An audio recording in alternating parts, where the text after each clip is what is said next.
Bonjour à tous, je vous retrouve aujourd'hui dans une nouvelle vidéo pour vous faire une revue de palette. Je vous ai présenté cette palette dans une de mes dernières vidéos achat. Ça fait un petit moment que je l'ai achetée déjà, mais comme j'étais pas très là, j'ai pas eu le temps de la tester en profondeur, on va dire. Donc maintenant c'est chose faite, je vais pouvoir vous en parler aujourd'hui et vous en faire une petite revue. Donc il s'agit de la dernière palette, enfin l'avant-dernière plutôt palette Anastasia Beverly Hills, la Jackie Aina, donc celle qui est en collaboration avec la youtubeuse Jackie Aina, qui se présente comme ceci. Elle est au prix de 49,90 € chez Sephora, voilà, si vous voulez la trouver. Et donc, elle est toujours disponible, mais je crois que c'est une édition limitée, il me semble. Donc, peut-être qu'il ne faut pas trop traîner si vous voulez l'acheter. Voilà. Alors, la revue intervient un petit peu tard. Comme je vous disais, j'ai pas trop eu le temps de la tester puisque j'étais en voyage. Et après, j'ai eu d'autres palettes aussi également à tester. Donc, j'ai privilégié, on va dire, d'autres palettes. Mais voilà, je vous en parle aujourd'hui. Donc, pour le petit brief, donc Jackie Aina, c'est une youtubeuse américaine. Qui fait des vidéos sur le make-up bien évidemment. Je ne la connaissais pas avant la palette, pour être tout à fait honnête avec vous, donc je me suis un petit peu renseignée quand même, savoir qui c'était, à quoi elle ressemblait, etc. Donc voilà, c'est bon, j'ai des notions maintenant, mais je vous avoue tout de suite que je ne la suis pas du tout, donc je ne sais pas si ça correspond à son univers, je ne sais pas exactement, donc voilà pour ça. J'ai trouvé la palette plutôt jolie par rapport à l'avant-dernière, la Alyssa Edwards, enfin la précédente en tout cas, que je n'avais pas trop appréciée et que je n'ai d'ailleurs pas acheté. Hein. C'est la seule Anastasia pardon, que je n'ai pas dans ce format-là pour le coup, hein, la Alyssa Edwards. Je ne pense pas l'acheter même avec des promos. Elle était à 30% il n'y a pas très longtemps et non. Voilà, je pense pas l'acheter de toute manière parce que les couleurs sont un peu trop flashy à mon goût et je pense que j'utiliserai même pas la moitié, donc ça sert à rien. Donc celle-ci, elle m'a beaucoup plus parlé, j'ai trouvé que l'harmonie des couleurs était bien plus jolie et que ça me correspondait davantage à mes goûts. Voilà, donc elle est un petit peu plus chère que les précédentes palettes Anastasia, bon ça se joue à quelques centimes puisqu'elle est à 49,90 € comme je vous le disais. Au niveau du packaging, on a changé de packaging chez Anastasia Beverly Hills, on est plus sur du packaging en velours. Alors je crois que la Alyssa Edwards n'était pas en velours non plus, mais comme je l'ai pas, je pourrais pas vous dire exactement, mais on est vraiment sur un packaging un petit peu effet serpent, python, je sais pas trop comment dire. Donc c'est beaucoup moins salissant que le packaging en velours qu'on avait précédemment. Donc ça c'est plutôt pas mal. Après au niveau des couleurs, tout ça, c'est un petit peu effet duochrome, c'est sympa. Même si je pense qu'ils auraient dû mettre en fait la signature de Jackie Aina et le logo Anastasia Beverly Hills en noir. Ce serait davantage vu sur la palette. Là on voit pas grand chose. Mais bon, c'est un détail packaging qui n'a pas vraiment son importance. Voilà. Donc, au niveau de la palette, donc elle se présente comme les autres palettes Anastasia Beverly Hills. Petit miroir. Les fards à paupières qui sont ici. Toujours le même nombre de fards. Toujours le même format que les précédentes palettes. Vous avez également un pinceau Anastasia qui est fourni avec, double embout. Donc, je le remontre à chaque fois pratiquement, mais c'est toujours le même. Hein. Donc, un pinceau un petit peu fluffy comme ça, estompeur. Et de l'autre côté, vous avez un pinceau un peu plus applicateur de fard à paupières. Donc, voilà, pinceau comme ceci, qui est légèrement touffu, donc pour appliquer le fard à paupières sur la paupière mobile, c'est plutôt pas mal, ou même pour pouvoir faire des ras de cils, etc. Pourquoi pas. Je ne les ai jamais testés, il faudrait que je les teste un jour, mais à chaque fois, en fait, j'ai la flemme de les laver, j'y pense pas, et du coup, je les utilise pas.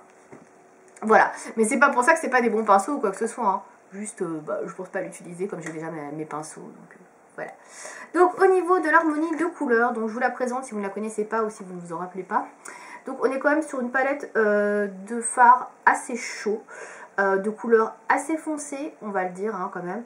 C'est pour moi plutôt une palette automne, donc automnale, hein, on est vraiment sur des teintes assez foncées. Alors ça s'explique par deux raisons. Donc déjà, effectivement la palette sort pour l'automne et Jackie Aina donc a la peau foncée, donc il faut des couleurs qui se voient sur une peau assez foncée, on est d'accord là-dessus. Donc si ça ne correspondait pas à sa carnation, c'est sûr que ça aurait pas été super pour comment dire, refléter en fait ses goûts quoi. Donc voilà, elle a quand même choisi des couleurs donc qui se voient sur les peaux assez foncées, donc du coup on est sur des couleurs beaucoup plus intenses que d'habitude, on n'est pas sur du pastel, vraiment il n'y en a pas spécialement. Donc voilà pourquoi c'est le choix de couleurs. Alors on est quand même sur pas mal de couleurs un peu violacées, rose, rouge ici, un peu d'orangé. Donc voilà. On a quelques couleurs un peu plus, comment dire, caméléon, comme le Sponsor qui est ici, qui est un espèce de vert duochrome très joli. Et après on est vraiment sur des couleurs assez classiques, hein, très clairement. Moi je trouve qu'on est vraiment sur du classique. Il y a les violets qui ressortent bien dans cette palette, ce que je trouve très sympa. Et voilà. Donc au niveau des textures de fard, on est sur une majorité de fards mat, je dirais. Donc alors, attendez, je vais pas compter, je vais les compter 3, 4, 5, 6. On a 6 mats, après on a des fards qui sont irisés mais pas trop. On est 1, 2, 3, 4, 5 fards irisés et après on a des fards qui sont un peu pailletés, qui ont vraiment ce ressenti pailleté là comme celui-ci et celui-ci là qui sont très pailletés. Donc là on en a 2 véritablement. Je trouve que l'harmonie des couleurs etc. 3 pardon, parce que j'ai oublié le Trust Issues qui est ici, qui est un blanc, mais en fait c'est pas vraiment un blanc, c'est un amas de paillettes. C'est un fard plutôt de topping pour moi. Voilà, il est comme ceci. C'est un amas de paillettes dorées quoi. C'est pas du tout une touche lumière, je tiens à le préciser. Voilà, donc on est vraiment sur une harmonie, on va dire, de texture, de fard. On n'a pas plus de mat que d'irisé ou de pailleté, on a un peu de tout. Donc c'est plutôt bien dosé. Il y a ce qu'il faut pour des fards de transition, ce qu'il faut pour assombrir, éclaircir le coin interne. Voilà, on est plutôt pas mal sur l'harmonie des couleurs. Je trouve que c'est plutôt bien choisi, les couleurs se mélangent bien entre elles, donc voilà, plutôt pas mal. Je commence déjà à faire les points positifs, donc on va y passer directement. Donc on va passer au point positif de cette palette. Donc comme je le disais, il y a une belle harmonie de couleurs, les couleurs se mélangent très bien entre elles. On est sur de très beaux dégradés de rose, violet, rouge, bordeaux, orangé. Enfin, il y a beaucoup de combinaisons très faciles, très évidentes à faire. Et vous avez de quoi faire un beau dégradé, de belles couleurs de transition pour bien dégrader vos maquillages et avoir donc de jolis résultats fumés tout en sobriété, on va dire. Voilà. Après, vous avez des couleurs effectivement un peu plus tranchées et plus intéressantes. Celle-ci, le sponsor, je l'adore, elle est très jolie. Celle que je porte aujourd'hui, d'ailleurs, je vais vous la montrer de plus près. Je sais pas si vous allez voir. Donc je la porte sur la paupière mobile. Après j'ai fait mon creux avec le fard brun que je vais vous montrer juste après. Et je trouve magnifique ce fard. Par contre je trouve que c'est un fard qui suffit à lui-même. Donc c'est le sponsor que j'ai utilisé. Hein. Et j'ai mis en creux le ginger pour estomper avec. Donc je trouve que les deux se marient très bien. Un vert avec un espèce de brun aux tonalités orangées. Ça se marie super bien avec. Et ça va très bien je trouve avec des yeux un peu clairs, verts là comme j'ai moi. Je trouve ça super beau. Après voilà c'est un fard comme je disais que j'ai utilisé aujourd'hui que je voyais pas trop mélanger avec d'autres trucs parce que je trouve qu'il est tellement joli, il est tellement intense que si tu le mélanges tu perds un peu de son intérêt quoi. Donc voilà, je préférais le laisser comme ça. C'est un peu pareil pour le fard Zamn, je sais pas trop comment ça se prononce. Pareil c'est un fard qui pareil se suffit à lui-même, donc c'est un amas de paillettes à lui tout seul et il est tellement beau, tellement lumineux. Enfin, moi j'adore. Et pareil, ce fard là, je le porte tout seul sur la paupière mobile, il est sublime quoi. J'ai pas besoin de le mélanger avec 36 trucs, sinon je trouve que pareil, ça perd un petit peu de sa lumière et de son intensité. Je trouve que c'est un peu dommage. Et je retrouve un peu la même chose sur le fard Dwolas, pareil, qui est de même texture. Ou encore le fard Lituation, que même si on peut mélanger avec celui-ci ou celui-ci, je trouve qu'il est quand même super joli, pareil, appliqué tout seul. Donc voilà pour mon avis. Au niveau des points positifs, comme je le disais, donc tous les fards sont très bien pigmentés. Encore une fois, je le rappelle, il n'y a pas de problème de pigmentation. Le seul petit bémol, c'est le Trust Issues qui est ici. Mais ça, je vais revenir après. Sinon, toutes les autres couleurs sont super bien pigmentées. Pareil, ça se travaille super bien entre eux. Les fards sont vraiment facilement travaillables. Même les fards plus foncés, qui sont un peu dans les tons violacés, rosés, foncés, etc., ça s'estompe bien, ça se travaille bien. Enfin, franchement, j'ai pas galéré du tout à travailler les couleurs. Et je trouve que ça se fond vraiment très très bien les unes avec les autres, quoi. Donc, franchement, c'est un très bon point. Autre dernier bon point pour moi également, donc il y a des fards foncés, donc il y a le fard marron qui est là, qui est super bien pour pouvoir faire les ras de cils,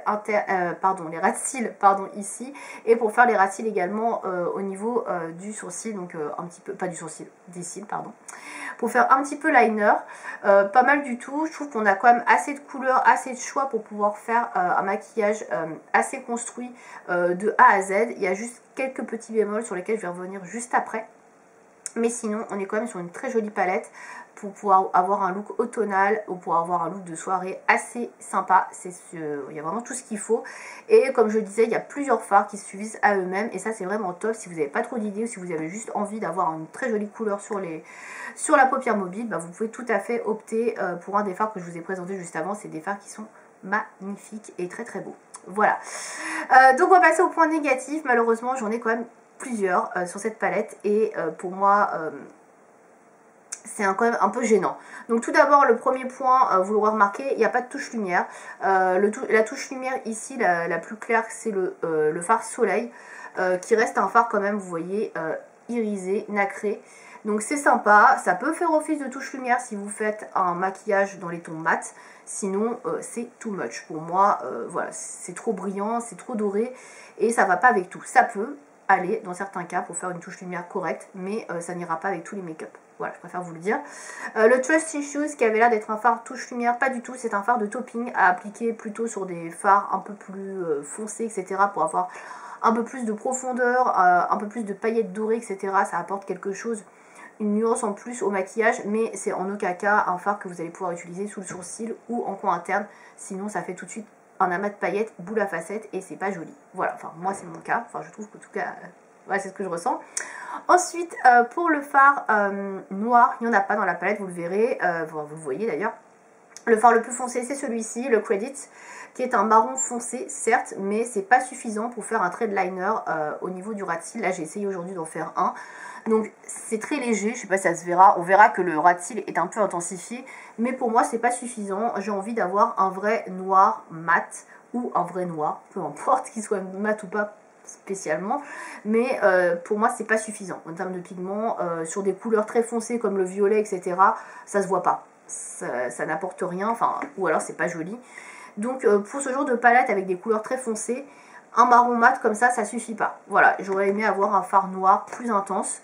Là du coup ça manque un peu à la palette. Et pareil, si je veux finir mon maquillage, je suis obligée d'aller piocher soit un eyeliner, soit d'aller piocher dans une autre palette un fard noir, comme pour aller piocher également une touche lumière ailleurs.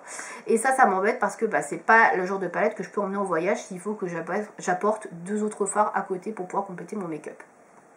Voilà, ça c'est le truc un peu rédhibitoire en général avec moi, j'ai toujours besoin de ça. Et là j'en ai pas. Donc c'est un peu dommage. Voilà. Autre point négatif, comme je le disais tout à l'heure rapidement, ce fard là, le fard soleil, donc qu'on peut utiliser en tant que touche lumière, il aurait été mieux s'il avait été mat. Voilà, là c'est dommage, il est satiné, il a des micro paillettes dorées dedans et malheureusement pour moi c'est pas suffisant pour un fard, comment dire, touche lumière. Il aurait fallu quelque chose d'un peu plus neutre. Et là, ça n'allait pas assez à mon goût. Alors la couleur est très jolie, certes, c'est pas le sujet. Juste, bah, je peux pas l'utiliser en tant que touche lumière. Voilà, c'est un peu dommage pour ça. Enfin, un dernier point négatif, cette fois-ci, c'est totalement dans mes goûts. Voilà, ça dépendra des gens. Les fards violets, voilà, j'ai un peu de mal à les utiliser, les fards violets. Alors, ils sont très jolis, mais je trouve qu'ils sont très proches, en fait, l'un de l'autre. Et on n'est pas sur la même tonalité de violet. Là, on est sur un violet un peu chaud, et là, on est sur un violet plus froid. Et bah, j'ai un peu de mal à les accorder, surtout le froid, avec le reste de la palette. Je sais pas, je trouve qu'il est un peu... il jure un petit peu, je sais pas. Et c'est vrai que le fard violet, j'adore le violet, mais je suis plus dans le pastel. Et là, j'avoue que les fards foncés comme ça, j'ai un peu de mal à les associer. Et je les trouve assez difficiles en fait à associer avec le reste de la palette. Alors certes, si on peut faire un dégradé dans les roses, mais je sais pas, j'ai du mal à les utiliser ces deux-là, même si je les trouve vraiment très jolis. J'ai un peu de mal et c'est vrai que j'aurais préféré qu'elle mette un fard violet, comment dire, un fard violet plus clair ou alors qu'elle retire un des deux fards violets parce que je trouve que ces deux-là, je sais pas, j'arrive pas trop à les associer, etc. Et je trouve que ça détonne un petit peu, voilà, même s'ils sont très jolis en soi, hein, je vais vous les swatcher. Le Shooking Town qui est comme ceci, il est magnifique, hein, très beau fard, mais j'avoue que moi...